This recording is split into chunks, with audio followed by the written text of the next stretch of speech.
Hello and welcome to Skeindeer Knits. My name is Ellie and I am a Norwegian living and knitting in London, and you can find me on Instagram as Skeindeer, and I am Skeindeer Knits as a designer on Ravelry. I've also got the Ravelry group Skeindeer Knits, which is the best place to get support and participate in knit-alongs and what have you. So hey, and welcome to my knitting podcast, knitting talk show, where we talk about knitting for about an hour, maybe every month or so. To new and returning viewers, welcome. Today I'm just going to quickly rush through my ongoing and almost about to wrap up knit-alongs. I'll talk a little bit about them at the end as well, and we'll talk about two of my works in progress, neither of which are knitting. And what else? I also have some acquisitions because I discovered a new to me yarn shop, so I'll talk a little bit about that as well. It is Christmas. I really hope I'll have time to upload this in time for it still being Christmas. I still have a few days away from New Year's Eve. I got my nice little lopsided tree in front of me. There's lots of Christmas view in front of me. For some reason I didn't choose to have that as the backdrop. Go figure, but we always have fairy lights in my living room, so there's that at least. Very quickly, the knit-alongs I'm running is the Nordic Mitten Club, which will wrap up at the end of January. I'm thinking we could have the submission deadline until the end of February. Let me know what you think in the comments. I just think that'd be fair because then we have time to knit the mittens for January and just a bit of an extra month to wrap everything up. That's kind of what I'm thinking right now. I'm also running the Skeindeer Knits Garment Cal 2022, and that will be wrapping up at the end of this month. However, I have taken way too long to actually open a finished objects thread in my own group because my brain has issues. We don't need to get into that, but we can have that open for a couple of weeks. I was thinking 4 weeks, and so you can have some time to submit. Please don't cheat and put things in there that you mostly worked on in January. It is supposed to be a 2022 knit-along, but I just don't want anyone to miss that just because I was late in opening the thread, because that's on me. So, same thing goes for the Festive Yoke Cal. Please do submit that as well. That I will keep it open beyond 2022, but you know, use your best judgment there. We did open that knit-along last Christmas, so you've had quite a bit of time, and it will also fit into the Skeindeer Knits garment knit-along just because, you know, it's a garment. Double dipping is allowed. Finally, we have the mystery mitten knit-along, the festive mitten knit-along, which are now finished. I really hope you like those. I don't have any sample here to show you, unfortunately, but I really hope you like the kind of somewhat overlap between that and the festive yoke, because you know it's over now, the mystery is over, and you've sort of seen what it looks like.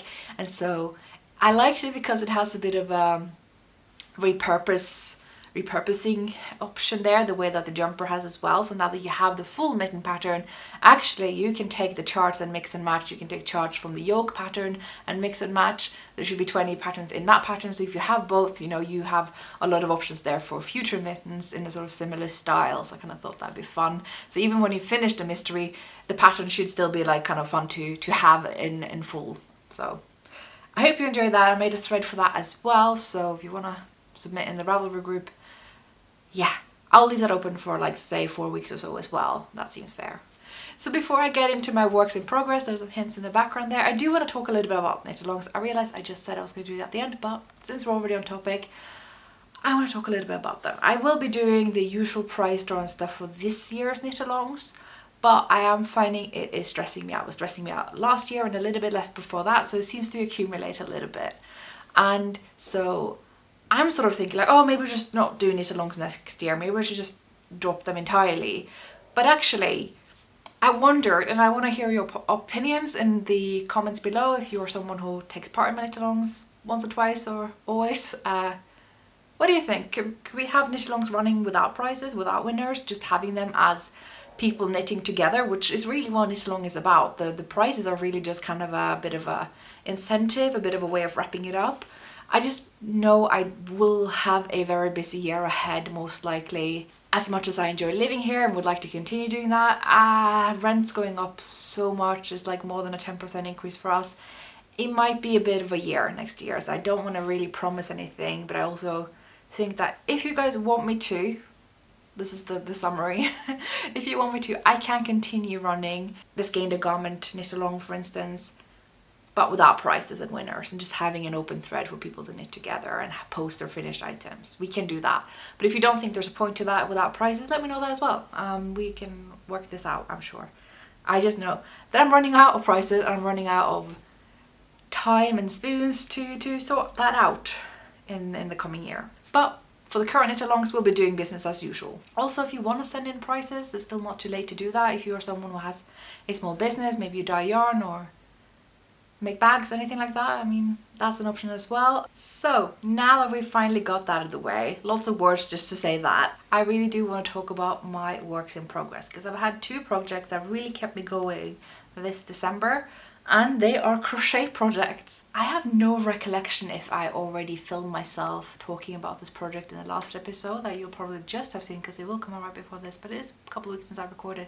I'm a mess.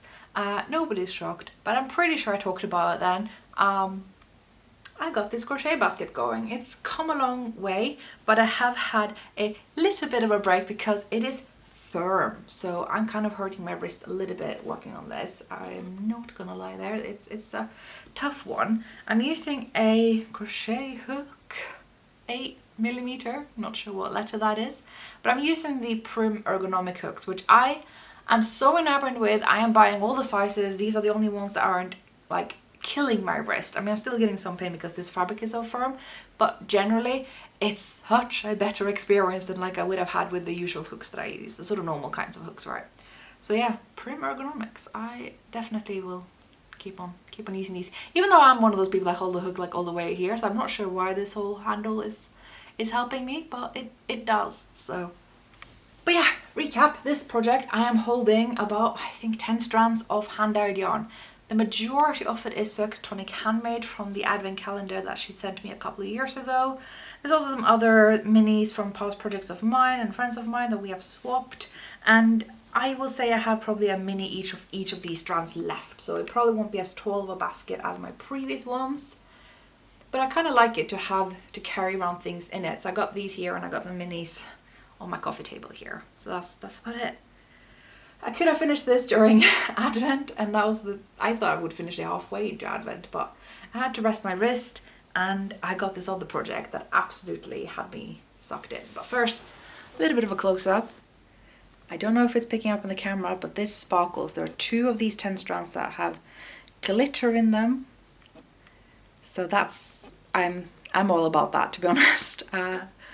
It's very cute. It's definitely not my usual color scheme, so though some of these are from my own projects, a lot of them are just from minis, advent calendars. So it's gonna, you know, it's gonna be different from my other one that I made in hand-dyed yarn. And I can also tell it's like kind of dipping at the bottom. I don't think I managed to make a completely flat disc. I think it's got a little of excess fabric. It's very difficult to make a flat disc, and knowing whether to add or omit increases, I haven't really nailed that yet. For background, for those who don't know, I am a very experienced knitter. I've been doing it for a very long time, but crochet, no. I learned to crochet sort of dabbling in 2011, same year as I moved here, but knitting is really like the go-to craft in Norway. That's what they teach you in school, and whether you learn crochet or not is a little bit hit and miss, I would say. And so it wasn't something I had much of a relationship with. I just had a British friend who taught me to crochet. I probably didn't do it right, but you know.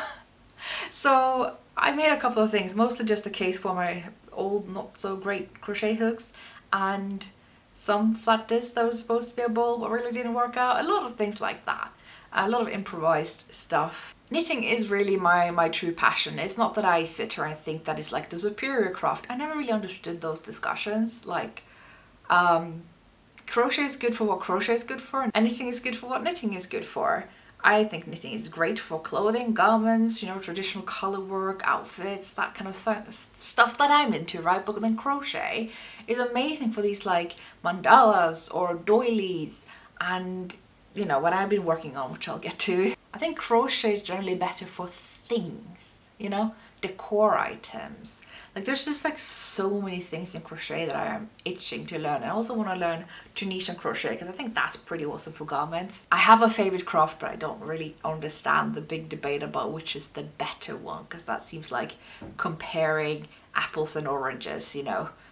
So yeah, there you go, my little crochet basket, which is going to look better once it's done and not so wrapped up in a corner around here. But yeah, I'll keep it out in the open, so I keep working on it because it's fun, it's fairly quick, though not as quick as the previous ones, simply because I am holding it a lot tighter. I think I got a lot more stitches on this to work because I didn't omit the increases. Whoopsie. So yeah, a bit slower.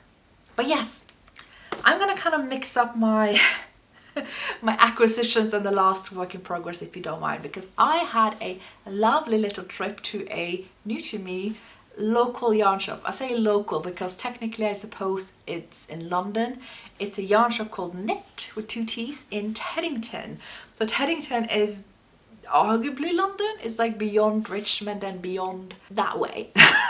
So I'd never even heard of the place, to be honest, but I could get there relatively quickly on the train. The reason I found them is actually because of the feature on Ravelry where you can find out where they sell yarn, which is a very good place to check. If you can see a yarn, you can click buying options on the tab and you just see like all the options for where near you or any other country where they might sell it. So it's good to both find online options and local options. And it's a lot better than asking me where you can buy the yarn that I talk about, because I don't have any deals or collabs or sponsorships with any yarn companies. I don't know, and I am as upset as the rest of you are that a lot of my favorites have become discontinued here in the UK. Oh, you don't even know how. I'm so frustrated. Like, I'm relying on the kindness of friends and relatives to send me stuff from Norway at this point, except this shop that has almost a full range of Sandnes yarns.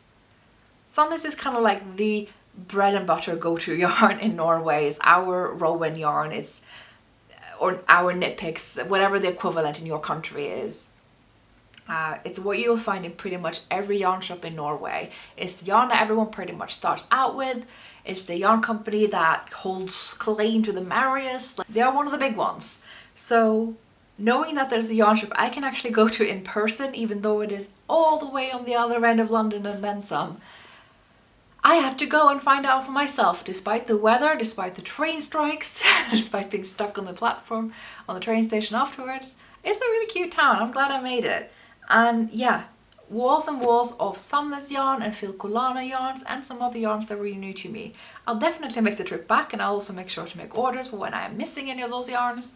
I am very excited. So here comes my project. We're going to get back to the yarn in a bit.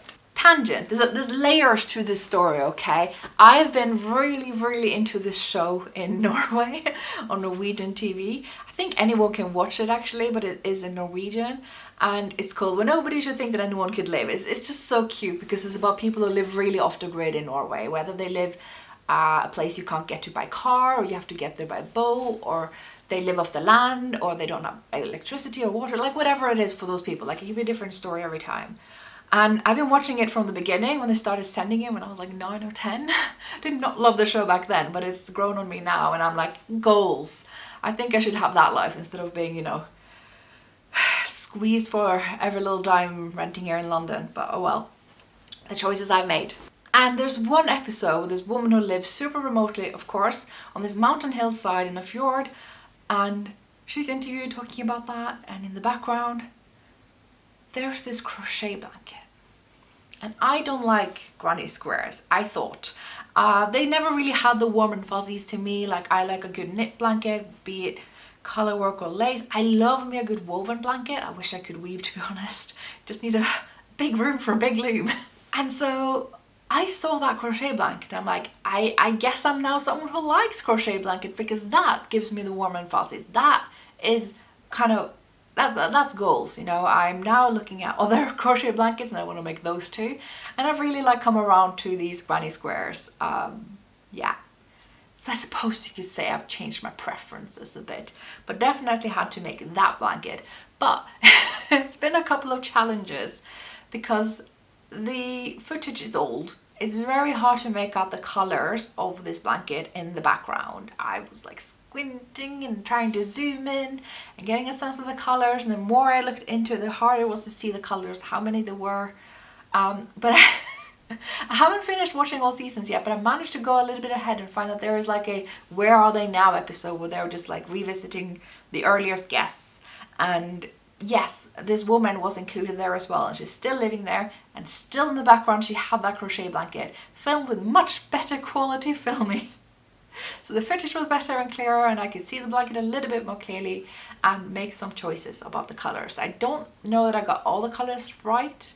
I think there might be different shades of grays or browns or maybe greens there that I didn't get. I narrowed it down to 6 colors plus the black border. And I've been making lots of these. I'll try to show you the ones that I haven't put in the blanket yet. I don't want to tilt it too much because then they'll fall off. But I've been making all of these tiny little ones. They're about 6 by 6 centimeters big. No, they're smaller than that. They will be 6 by 6 once I add the black border. So they're quite small. I'm using a 3mm crochet hook, one of my prim hooks. I love this. My hand is not cramping up, but I am getting a very firm line from the yarn that I'm holding very firmly because I am just a tight crocheter as I am a tight knitter. Oh dear. But my wrists are fine, my hands are fine. Just this little... Oh, I already get this from Knitting Continental anyway, so I'll probably just die with a line here. That's how it's gonna go. Now that I've made most of the squares, I have about like 6 left or 8 left or so of the ones that have a dark blue middle. I kind of I made a spreadsheet. I've gone full on. So I made a column for every center color and made a column for the around color and the column for the color around that.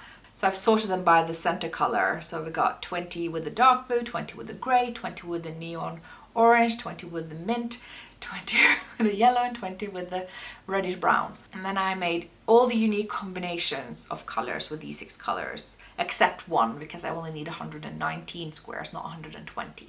So that's how I spent my Christmas since I got hold of those yarns. I started the same night that I was there, and I thought it looks so hideous. It looks so awful. Like, these colors just scream. They don't look homely or cozy. I'm just like, what am I thinking? Ouch, my eyes. But I trusted in my process, and I have now put it into the black border, half of it at least, and it looks exactly how I wanted it to. I am so pleased. There's something that this black border does that tones it all down and does it. This is what I wanted. Okay, here it is. Oh, look at that. Oh, I haven't even seen it all like in full. I've had it like right up in my face for the past days. So this is taking me about maybe 3 to 4 days to assemble. This morning, yesterday, and the night before that. I love this so much. I love it. The colors are very bright, but when you add the black, it's just not too bad. And as you can see, it's not very big. This is the full width. So what kind of blanket is that? That's more like, you know, a cloth, but it's going to be very long. It's going to be twice as long as this is currently, because I just want this hanging over the back of a chair. I just kind of want to make my office chair just look a little bit more homely, just kind of cover up with this. But having said that, given how quickly this project has taken me, given how tiny these squares are and how tiny my hook is, I might double in size. I might just make an identical one just like this and put them together. Possibly. I'm using a method. I don't know how I'm going to remember linking to it, so let me mention it just in case I forget, because I often do. And when I forget, I hope everyone knows. You can Google it. You can look it up. We don't need links for everything, but I will help you. I will. I try. I don't mean to leave things out. I just forget a lot. So this is by Hooked by Robin on YouTube, and it's a video called How to Crochet the Continuous Join As You Go method. And this video is just so good. She also has a video where she shows how she makes the squares. If you're completely new to grinding squares, that is a great video as well. But the one that's called How to Crochet the Continuous Join As You Go method, this one is just so good, because as much as I'm enjoying this project, and you guys know how I feel about weaving in ends, I am not going to be enjoying this. What have I done to myself? There is like 6 ends per square, and there's 119 squares. I don't even want to do the maths, but I'm pretty sure that is way more than 600 ends to weave in. Ouch, could be close to 1,000. I don't know. Pray for me. Yeah, but this method at least means that I don't have to keep weaving in ends for the black yarn, because that I am doing it all in one go, and I love it. It's so much fun. So that's why we've got these little flappy flaps at the bottom here, because I am about to attach them. So you start off with one row where you're kind of just attaching them, so they hang there, and then you work around each of them till you come to the end. That's what I've done on the previous one here. I'm not going to talk you through that. You should look up that video by Hooked by Robin. So there. I'm going to hold this up one more time. I'm going to have a little one of those, you know, gotta have a thumbnail for the video or something like that. So yeah, this is really all the projects I have to talk about today. It is a very short Christmas bonus episode, totally unplanned, but I realized I have the time, maybe a little bit of energy, so I wanted to talk about that. But that doesn't mean that I'm out of things to talk about, because I did want to give a bit of a recommendation to some other podcasts, which is surprising because I don't really watch knitting podcasts much these days, even though there are so many and there's so many good ones, and I love finding a new good knitting podcast to me, so I wrote them down. So I just thought you should know about them. First of all, my friend Anna has started her podcast, so if you know Norwegian, I highly suggest you check it out. Her podcast is called Magic Loop Anna, and it's just a very pleasant video format knitting podcast. Me and Anna go back to my early Skeindeer days, where she was test knitting a couple of mittens for me for the first ever mitten club, and we've been friends since. She's had me stay over for the Bergen Knitting Festival, stuff like that. We stayed together for the Edinburgh Festival, all those things, you know, the art festival, not the comedy one. So I'm very delighted to find that Anna has made her own podcast. So all you Norwegian understanding people out there, go check it out. Secondly, my friend Molly has returned to her podcast Ponder and Ply, so you should definitely check that out. She's been doing a vlogmas. We were hoping to do a little bit of a vlogmas inception this year, but the train strikes did not want that to happen, so I can only recommend her podcast instead. It's all about knitting. She lives not too far away from London, so you know, yeah, do check that out. Finally, Marissa has also returned to podcasting as Marissa Fernandez, so you should check out her podcast as well, from overseas in America. Yes, all good stuff. So that's 3 podcasts you can watch when I take way too long between each episode upload of mine. They're great. And shout out to all of you. Finally, something else very exciting that has happened to me that I can finally talk about. Don't you just hate all the time? I'm like, oh, I'm working on something, I can't tell you about it. This is one of those times I can tell you about it. I think it was in October when I got an email where I was asked if I wanted to write a piece about how I work with colour in knitting and my designs. And I nearly dropped out of the sofa because it was from Kate Davis, and if you know me, and if you followed me for a while, you know that she's been one of my favourite knitting designers for forever. I, you know, stumbled onto Ravelry and all that stuff back in 2012, that is 10 years ago. I didn't think I was going to be a designer, but I was very excited to find a designer that worked a little bit more so on the historical side of things, a lot more colour work and yokes. And this is before like all of us got super into colour work and yokes the way that we are today. So I love her stuff, and I have bought all of her booklets since then, and I'm working on several projects of her as we speak, and I have made several in the past. In fact, the owl sweater was my first ever sweater, so yeah. I was very excited to have her contact me about writing for her. I did not have that on my bingo card for 2022, so I was very flattered and excited, only to realise that my method with colour is it's very simple. It would have been a very short paragraph if that's all I wrote about, because I work in a very simple way, in the sense that I go, oh, I like that saturated deep dark colour, say burgundy, navy blue, what have you. When I have a contrast, which is maybe not white, a little bit off, maybe more grey, and I call it a day. That's how I work. Just find me a nice saturated colour and put some light grey with it, and we're done. That's my colour process.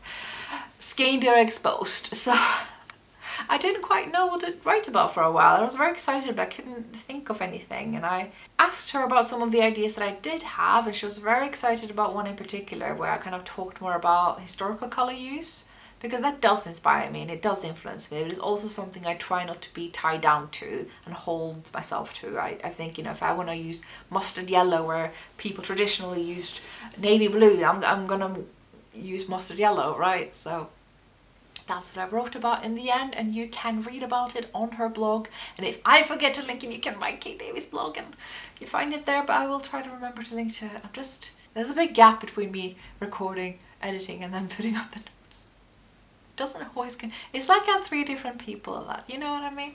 I've had very nice feedback on the blog post so far.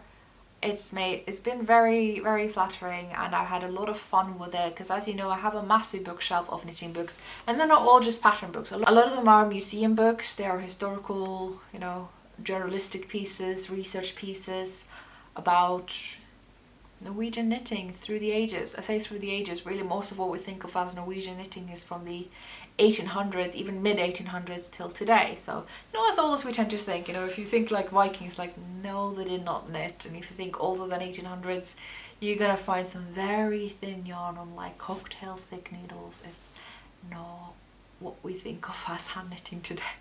So at least that limited the scope of, like, you know, the era I was researching. Because you're kind of really looking at 2 eras. It's the 1850s to maybe 1900s, early 1900s.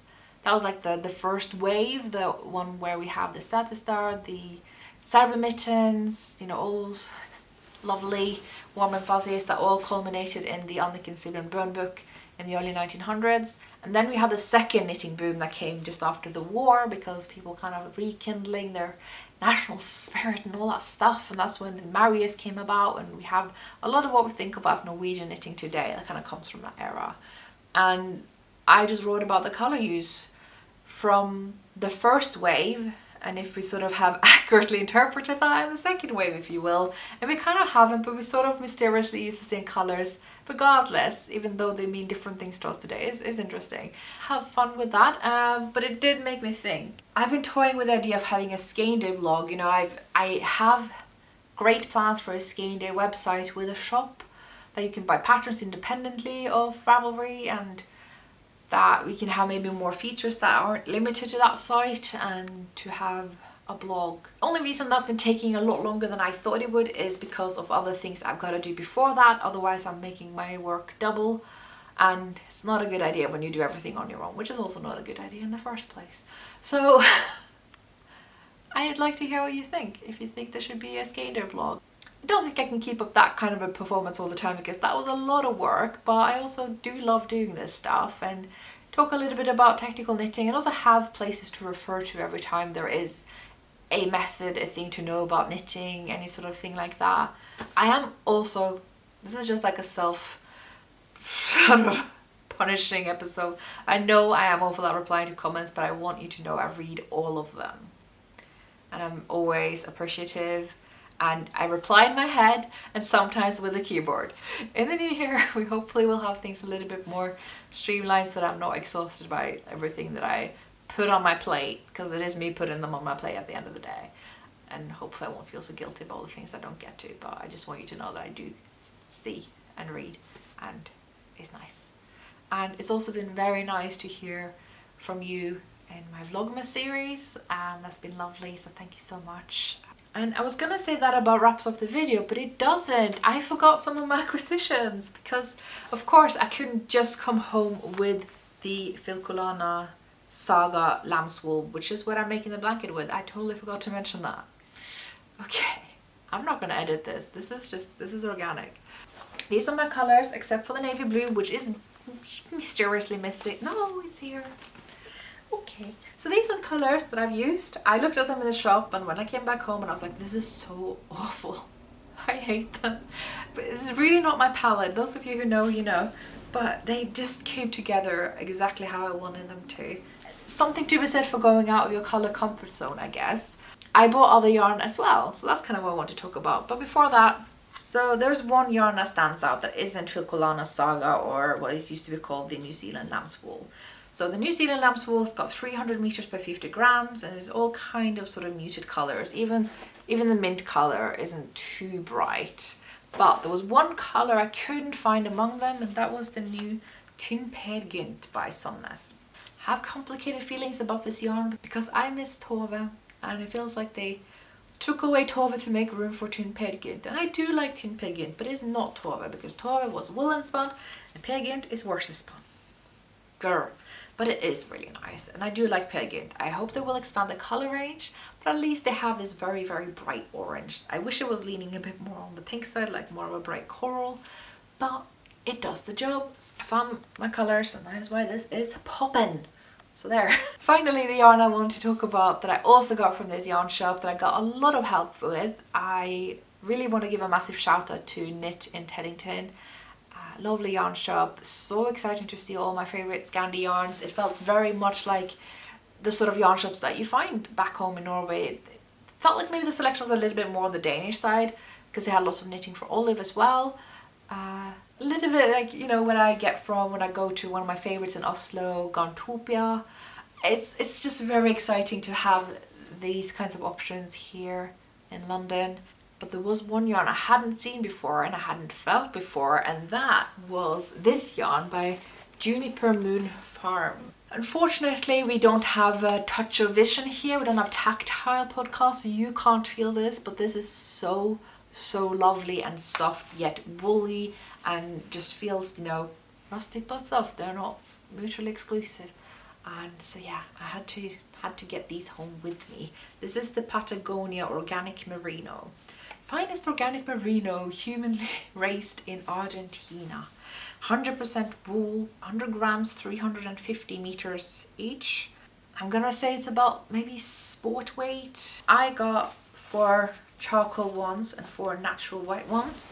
Yes, indeed. So they are so soft and lovely, but I imagine these are going to be great in color work because they still feel very woolly. They might even be steekable. I don't know. Very lamb's woolly kind of feeling. So I'm imagining just like a big old color work jumper. That's been on my to-do. But that about wraps up everything I had to talk about. I think I've remembered everything now. So yeah.